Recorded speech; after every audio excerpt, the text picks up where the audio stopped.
फर्जी दस्तावेजों के मामले को लेकर उत्तराखंड के मुख्यमंत्री पुष्कर सिंह धामी ने सख्त रुख अपनाया है। सीएम ने कहा कि बड़े पैमाने पर सूचनाएं मिल रही हैं कि पात्रता के बिना कई लोगों को सरकारी सुविधाएं दे दी गई। सरकार ने ऐसे सभी मामलों की जांच अब तेज कर दी है। आगे सीएम धामी ने यह भी कहा कि सरकार को लगातार शिकायतें मिल रही थी। कई लोगों ने इस पूरे मामले को लेकर हमें जानकारी दी और कई जगहों पर पात्र नहीं होने के बावजूद भी लोगों को सरकारी योजनाओं में शामिल कर लिया गया। सीएम ने कहा कि गलत तरीके से राशन कार्ड, बिजली कनेक्शन और आधार कार्ड तक लोगों के जारी कर दिए गए हैं। बातचीत करते हुए उन्होंने कहा कि इस तरह की गड़बड़ियां सामने आने पर सरकार सख्त कार्रवाई में जुटी है। सभी जिलों से ऐसे लोगों की पहचान की जा रही है और नियमों का उल्लंघन करने वाले अधिकारियों व संबंधित व्यक्तियों पर भी कार्रवाई की तैयारी की जा रही है। सीएम धामी ने स्पष्ट बताया कि राज्य में किसी भी प्रकार का फर्जीवाड़ा या फिर धोखाधड़ी बर्दाश्त नहीं की जाएगी और सरकार पारदर्शिता के साथ हर मामले की जांच कर रही है। इस पूरे मामले को लेकर आगे क्या कुछ कहा है सीएम पुष्कर सिंह धामी ने,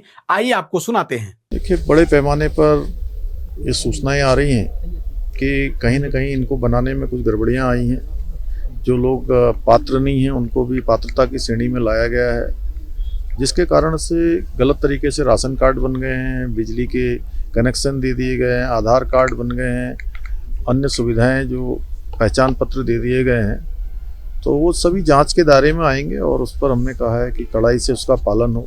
कुछ जगह पर ये भी शिकायत आ रही है कि जो हमारे उत्तर प्रदेश की सीमा से लगे हुए अनेक स्थान ऐसे हैं जो हमारे जैसे जनपद उधम सिंह नगर, जनपद चंपावत, नैनीताल का एक बड़ा भूभाग जो हमारा हल्द्वानी के आसपास का है, हरिद्वार पूरा और देहरादून के अनेक स्थान, पौड़ी जनपद का कोटद्वार और उसके आसपास का क्षेत्र।